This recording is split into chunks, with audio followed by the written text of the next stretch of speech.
प्रणाम सभी को। आइए आज गीता के अध्याय 6 और श्लोक 15 से शुरू करते हैं। यंजलनन नैव सदात्मनन योगी नियत मानस शांति निर्वाण परमा मत संस्था मद गच्छति। नियत मन वाला योगी मन को इस तरह से सदा परमात्मा में लगाता हुआ मेरे में सम्यक स्थिति वाली जो निर्वाण परमा शांति है उसको प्राप्त हो जाता है। व्याख्या। योगी नियत मानस, जिसका मन पर अधिकार है वह नियत मानस है। साधक नियत मानस तभी हो सकता है जब उसके उद्देश्य में केवल परमात्मा ही रहते हैं। परमात्मा के सिवाय उसका और किसी से संबंध नहीं रहता, कारण कि जब तक उसका संबंध संसार के साथ बना रहता है तब तक उसका मन नियत नहीं हो सकता। साधक से ये एक बड़ी गलती होती है कि वह अपने आप को गृहस्थ आदि मानता है और साधन ध्यान योग का करता है, जिससे ध्यान योग की सिद्धि जल्दी नहीं होती। अतः साधक को चाहिए कि वह अपने आप को गृहस्थ, साधु, ब्राह्मण, क्षत्रिय, वैश्य, शूद्र आदि किसी वर्ण आश्रम का न मानकर ऐसा माने, मैं तो केवल ध्यान करने वाला हूँ। ध्यान से परमात्मा की प्राप्ति करना ही मेरा काम है। सांसारिक रिद्धि सिद्धि आदि को प्राप्त करना मेरा उद्देश्य ही नहीं है। इस प्रकार अहंता का परिवर्तन होने पर मन स्वाभाविक ही नियत हो जाएगा, क्योंकि जहाँ अहंता होती है वहाँ ही अंतकरण और बहिकरण की स्वाभाविक प्रवृत्ति होती है। युंजलनं नैव सदात्मानं 10वें श्लोक के योगी युंचलित सततम पदों से लेकर 14वें श्लोक के युक्त आसित मत पर पदों तक जितना ध्यान का मन लगाने का वर्णन हुआ है उस सब को यहाँ एवं पद से लेना चाहिए। युंजलनन आत्मनम का तात्पर्य है कि मन को संसार से हटाकर परमात्मा में लगाते रहना चाहिए। सदा का तात्पर्य है कि प्रतिदिन नियमित रूप से ध्यान योग का अभ्यास करना चाहिए। कभी योग का अभ्यास किया और कभी नहीं किया, ऐसा करने से ध्यान योग की सिद्धि जल्दी नहीं होती। दूसरा तात्पर्य यह है कि परमात्मा की प्राप्ति का लक्ष्य एकांत में अथवा व्यवहार में निरंतर बना रहना चाहिए। शांति निर्वाण परमा मत संस्था मद गच्छति। भगवान में जो वास्तविक स्थिति है, जिसको प्राप्त होने पर कुछ भी प्राप्त करना बाकी नहीं रहता, उसको यहाँ निर्वाण परमा शांति कहा गया है। ध्यान योगी ऐसी निर्वाण परमा शांति को प्राप्त हो जाता है। एक निर्विकल्प स्थिति होती है और एक निर्विकल्प बोध होता है। ध्यान योग में पहले निर्विकल्प स्थिति होती है, फिर उसके बाद निर्विकल्प बोध होता है। इसी निर्विकल्प बोध को यहाँ निर्वाण परमा शांति नाम से कहा गया है। शांति दो तरह की होती है, शांति और परम शांति। संसार के त्याग संबंध विच्छेद से शांति होती है और परमात्मा तत्व की प्राप्ति होने पर परम शांति होती है। इस परम शांति को गीता में नैष्ठिकी शांति, श्वश्च शांति आदि नामों से और यहाँ निर्वाण परमा शांति नाम से कहा गया है। अब आइए श्लोक 16 से शुरू करते हैं। संबंध अब आगे के 2 श्लोकों में ध्यान योग के लिए उपयोगी नियमों का क्रमश व्यतिरेक और अन्वय रीति से वर्णन करते हैं। नात्य श्रुतस्तु योग स्थित न चैकांत मनुष्यचत न चाति स्वप्न प्रश्लिष्य जागृतो नैव चार्जुन। हे अर्जुन, यह योग न तो अधिक खाने वाला है और न बिल्कुल न खाने वाले का तथा अधिक सोने वाले का और न बिल्कुल न सोने वाले का ही सिद्ध होता है।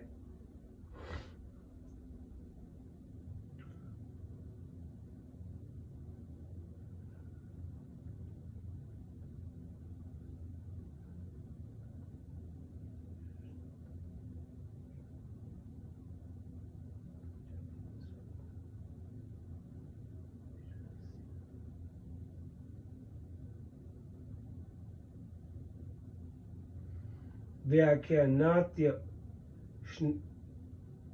स्नस्तस्तु योगस्थि योगस्थित अधिक खाने वाले का योग सिद्ध नहीं होता। दूसरों के भोजन की अपेक्षा अपना भोजन मात्रा में भले ही कम हो, पर अपनी भूख की अपेक्षा अधिक होने से वह भोजन अधिक ही माना जाता है। कारण कि अन्न अधिक खाने से अर्थात भूख के बिना खाने से अथवा भूख से अधिक खाने से प्यास ज्यादा लगती है, जिससे पानी ज्यादा पीना पड़ता है। ज्यादा अन्न खाने और पानी पीने से पेट भारी हो जाता है। पेट भारी होने से शरीर भी बोझिल मालूम देता है। शरीर में आलस छा जाता है। बार बार पेट याद आता है। कुछ भी काम करने का अथवा साधन भजन जप ध्यान आदि करने का मन नहीं करता। न तो सुखपूर्वक बैठा जाता है और न सुखपूर्वक लेटा ही जाता है, तथा न चलने फिरने का ही मन करता है। अर्जुन आदि होने से शरीर में रोग पैदा हो जाते हैं। इसीलिए अधिक खाने वाले पुरुष का योग कैसे सिद्ध हो सकता है? नहीं सिद्ध हो सकता। न चैकांत मन श्रुत स्नुत, ऐसे ही बिल्कुल न खाने से भी योग सिद्ध नहीं होता। कारण कि भोजन न करने से मन में बार बार भोजन का चिंतन होता है। शरीर में शक्ति कम हो जाती है। मांस मज्जा आदि भी सूखते जाते हैं। शरीर शिथिल हो जाता है। चलना फिरना कठिन हो जाता है। लेटे रहने का मन करता है। जीना भारी हो जाता है। बैठ करके अभ्यास करना कठिन हो जाता है।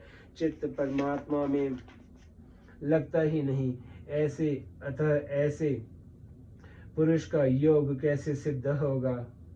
न चाहती स्वप्नशीलस्य, जिसका ज्यादा सोने का स्वभाव होता है उसका भी योग सिद्ध नहीं होता। कारण कि ज्यादा सोने से स्वभाव बिगड़ जाता है, अर्थात बार बार नींद सताती है। पड़े रहने में सुख और बैठे रहने में परिश्रम मालूम देता है। ज्यादा लेटे रहने से गाढ़ नींद भी नहीं आती। गाढ़ नींद न आने से स्वप्न आते रहते हैं। संकल्प विकल्प होते रहते हैं। शरीर में आलस्य भरा रहता है।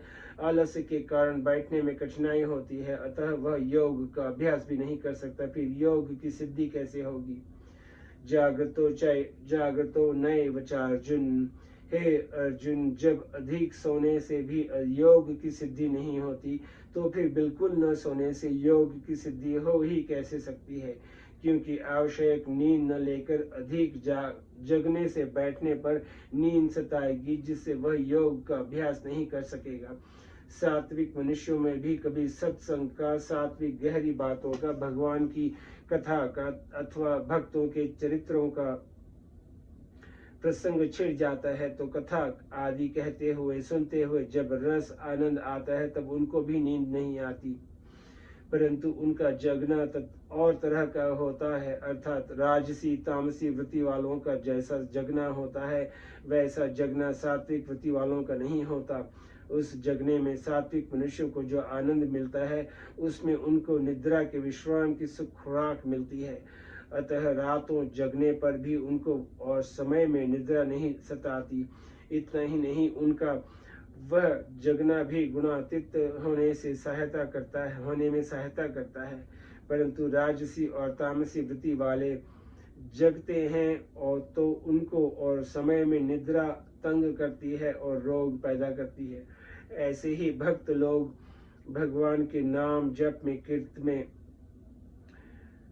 कीर्तन में भगवान के विरह में भोजन करना भूल जाते हैं। उनको भूख नहीं लगती तो वे अनुश्रुत नहीं हैं। कारण कि